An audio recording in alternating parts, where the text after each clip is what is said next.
ক'ব লাগিব যে সদ্য ঘোষিত হাইস্কুল শিক্ষান্ত পৰীক্ষাত এবাৰ শিক্ষাৰ্থীৰে যোৰহাটৰ কাৰণে গৌৰৱ কঢ়িয়াই আনিবলৈ সক্ষম হৈছে, কিয়নো 5টা স্থানৰ ভিতৰতে যোৰহাটৰ জিলিকিবলৈ সক্ষম হৈছে অনুৰাগ দলৈ।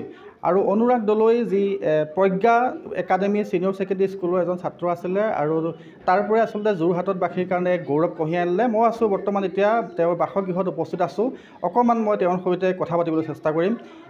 পোনপ্ৰথমে মই শুভেচ্ছা জনাইছোঁ তোমাক, যিহেতু অসমৰ ভিতৰতে 5টা স্থানৰ ভিতৰত প্ৰথম যি শীৰ্ষস্থান যোৰহাটবাসী হিচাপে গৌৰৱান্বিত, আৰু তোমাকো এই হিচাপে শুভেচ্ছা জনাইছোঁ। কি ক'বা?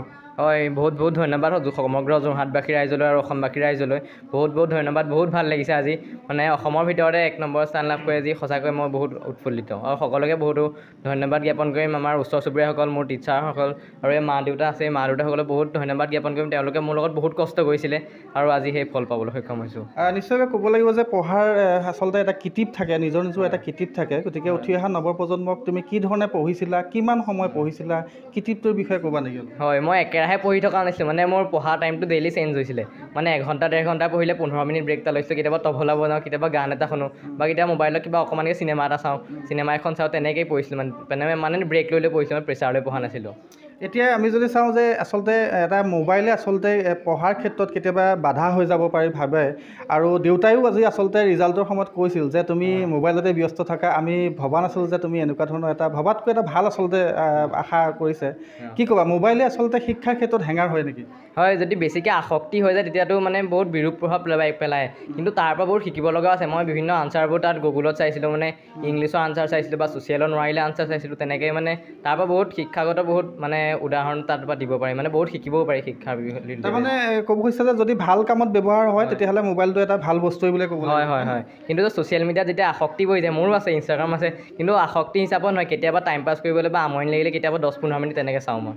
এতিয়া অন্য এটা কথা লৈ আহোঁ, যিহেতু তুমি শীৰ্ষ স্থান দখল কৰিছা, তাৰ লগতে তুমি এজন ভাল কেৰাটী খেলুৱৈ। যোৰহাটৰ ক্ৰীড়া সন্থাৰ ফালৰ পৰা তোমাক শুভেচ্ছা জনাইছে। কি ক'বা এই ক্ষেত্ৰত? হয়, মোৰ বহুত ভাল লাগিছে, আৰু মোক কাৰাটে শিকাৰ পৰা মোৰ ফিটনেছটো বহুত বাঢ়ি গ'ল, সেইটো সঁচা কথা ক'ব লাগিব। মানে মোক কাৰাটে শিকাৰ আগতে জ্বৰ হয়, কিবা পেটৰ বিষয়, এইবোৰ একো নোহোৱা হ'ল, সেইকাৰণে পঢ়াটো বহুত সহায় কৰিছিলে, আৰু কনচেনট্ৰেট কৰাত বহুত হেল্প কৰিছিলে। আমাৰ বিভিন্ন ধৰণৰ প্ৰাণায়ামবোৰ শিকাই কাৰাটেত, সেইবোৰ বহুত সহায় কৰিছিলে মই পঢ়াত। কোনটো বেল্ট তুমি লৈছিলা? মই এতিয়া ব্ৰাউন বেল্ট। হয়, তো আগলৈ এই বস্তুটো মানে হয়, এতিয়া চাগে মানে 11-12ত কৰিব নোৱাৰিম, কাৰণ এতিয়া পঢ়াৰ প্ৰেছাৰটো বহুত বেছি, আৰু বিভিন্ন লাইনৰ এক্সামবোৰো আছে, এণ্ট্ৰেঞ্চ আছে, সেইকাৰণে চাগে এইটো বছৰ কৰিব নোৱাৰিম। পাছত এতিয়া প্ৰধান লক্ষ্য কি হ'ব? মই এতিয়া ভাবিছোঁ JEE দিম আৰু নীটো দিম লগতে, কিন্তু মেইন ফ'কাছটো যেন ছফ্টৱেৰ ইঞ্জিনিয়াৰ হয়, মানে কম্পিউটাৰ ছায়েন্স পঢ়ি। তো এয়াই আছিলে অনুৰাগ দলৈ, আৰু গতিকে তেওঁৰ পিতৃ মাতৃ আচলতে বেছিকৈ এটা গৌৰৱান্বিত, কিয়নো নিজৰ সন্তানে যেতিয়া এটা সুখ্যাতিৰে অৰ্জন কৰে, গোটেই অসমৰ ভিতৰতে আচলতে নাম ৰাখিবলৈ সক্ষম হোৱা।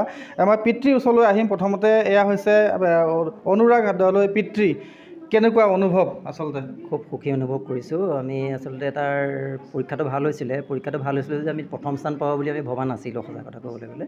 তথাপিতো পালে যেতিয়া, আৰু যোৰহাটৰ ভিতৰতে প্ৰথম বুলিয়ে শুনিছোঁ এতিয়ালৈকে, গতিকে আমি সুখী অনুভৱ কৰিছোঁ। আৰু সৰুৰ পৰা তুলি তালি ধৰক এটা ল'ৰা ছোৱালী ডাঙৰ কৰি এটা শিক্ষাৰ ক্ষেত্ৰত কিমান ধৰণে আগবাঢ়ি যাব, বা মোবাইল চোৱাৰ কথাও আপুনি পুৱাৰ ভাগত কৈছিলে যে মোবাইল চাই থাকে, গতিকে এই ক্ষেত্ৰত এটা পজিটিভ কথাও আহি পৰে। কি ক'ব? নহয়, আচলতে আমি তেনেকৈ ভবা নাছিলোঁ সি যে মোবাইলত কি চাইছে আমিতো গম নাপাওঁ, কিন্তু মোবাইলটো বহুত বেছিকৈ চায়, টিভি চায়। আৰু এটা কথা এটা হ'ল, সৰুৰ পৰা তাক মানে টিভিত আমি বহুৱাই দিয়া হ'ল, এইটো আমাৰ অকণমান এটা এটা হ'ল বুলি ভাবিছোঁ, আৰু বেয়া হ'ল বুলি কথাটো। গতিকে সেইটোৱে তাক আসক্তিটো বঢ়াই দিলে বুলি আমি ভাবোঁ। সেইকাৰণে মই সকলো অসমবাসীৰ ৰাইজৰ পিতৃ মাতৃলৈ এটা অনুৰোধ জনাইছোঁ যে ল'ৰা ছোৱালী সৰুতে মোবাইলটো কেতিয়াও মানে ব্যৱহাৰ কৰিবলৈ, ডাঙৰ হ'লে লাগিলে তেওঁলোকে নিজে জানি বুজি পাব তেতিয়া। গতিকে সেই সৰুৰে পৰা যাতে নিজে বোলে তই বহি থাক মোবাইলটো লৈ, বা টিভিটোতে বহি থাক, এই কথাটো যাতে নকৰে, সেইটো মোৰ ৰাইজলৈ অনুৰোধ থাকিল। আৰু মাতৃও আছে, মাতৃক অকণমান মই আগুৱাই আহিবলৈ অনুৰোধ জনাইছোঁ। কেনেকুৱা অনুভৱ, যিহেতু আপুনি এগৰাকী প্ৰবক্তা, যিমান দূৰ জানো, কেনেকুৱা অনুভৱ? খুবেই ভাল লাগিছে, আনন্দিত হৈছোঁ। সি এনেই ভাল পাৰ্চেণ্টেজ এটা পাব বুলি আশা কৰিছিলোঁ, কিন্তু প্ৰথম হ'ব বুলি আমি ভবা নাই।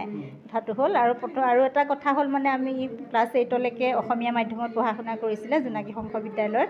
তাৰপিছত মেট্ৰিক পৰীক্ষা নহ'ব বুলি ভাবি মানে ইয়াত প্ৰজ্ঞা একাডেমীক প্ৰৱেশ পৰীক্ষা দিলে, তাত ছিট পোৱাৰ পিছত আমি লৈ আহিলোঁ। তাৰপিছত মেট্ৰিক নহয় এনেকৈ শুনি আছোঁ।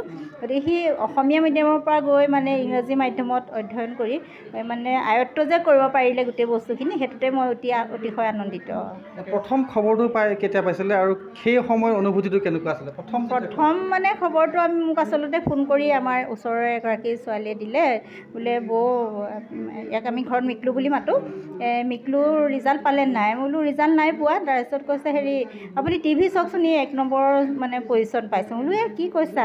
কৈছোঁ বোলে হয় চাওক সি পাইছে স্থান। তাৰপিছত আমি টিভিটো লগাইছোঁ, তেতিয়াহে গম পাইছোঁ আচলতে প্ৰথম স্থান পাইছে বুলি। এয়া আচলতে এতিয়া তেখেতৰ বাসগৃহত উপস্থিত আছোঁ। যথেষ্ট সংখ্যক গুণমুগ্ধ ইতিমধ্যে আহিছে, সকলো ক্ৰীড়া সংগঠনৰ লোক আহিছে, ছাত্ৰ সন্থাৰ লোক আহিছে। পুৱাৰে পৰা হয়তো লানি চুগাৰ যে সোঁত বৈছে বুলি ক'ব লাগিব। এক যোৰহাটৰ তোমাৰ বিদ্যালয়ৰ পৰা এক প্ৰচেছন কৰি তোমাৰ ঘৰলৈ অনা হৈছিলে। এটা সপোনত কেতিয়া ভাবিব নোৱাৰা এটা কথা, কেনেকুৱা কি ক'বা? হয়, মোৰ বহুত ভাল লাগিছিলে। মই আমাৰ গাঁৱৰ ৰাইজে মোৰ মানে ইমান সময় উলিওৱাৰ কাৰণে সকলোকে ধন্যবাদ জনাইছোঁ। ইমান ব্যস্ততাৰ মাজতো যে সেইকণ সময় মোক দিলে, সেইকাৰণে সকলোকে বহুত ধন্যবাদ জনাইছোঁ। বহুত ভাল লাগিছিলে এইটো সময়ত, যেতিয়া গোটেই গাঁৱৰ ৰাইজ মোৰ লগত একেলগে আহিছিলে, হাত চাপৰি বজাইছিলে, তো বহুত ভাল লাগিছিলে। বিহু নাচিছিলে? হয় নাচিছিলে। হয় এয়া হৈছে আচলতে শিক্ষাৰ ক্ষেত্ৰত আচলতে মোবাইলে হওক বা যিকোনো বস্তুৱে আচলতে কোনো হেঙাৰ হ'ব নোৱাৰে, তাৰে এক আচলতে জ্বলন্ত উদাহৰণ বুলি ক'ব লাগিব। পুনৰবাৰ মই তোমাক শুভেচ্ছা জ্ঞাপন কৰাৰ লগতে উজ্জ্বল ভৱিষ্যত এনিভাৰ 24ৰ পৰা মই শুভকামনা জনালোঁ। এয়া আচলতে আমাৰ তেখেতৰ বাসগৃহত আহি খন্তেক সময় তেখেতৰ ব্যস্ততাৰ মাজতো আমি কিছু কথা ধৰি ৰাখিম। Join BSc Nursing and GNM at St. Martha Institute of Nursing, Guwahati under SM Group of Institutions.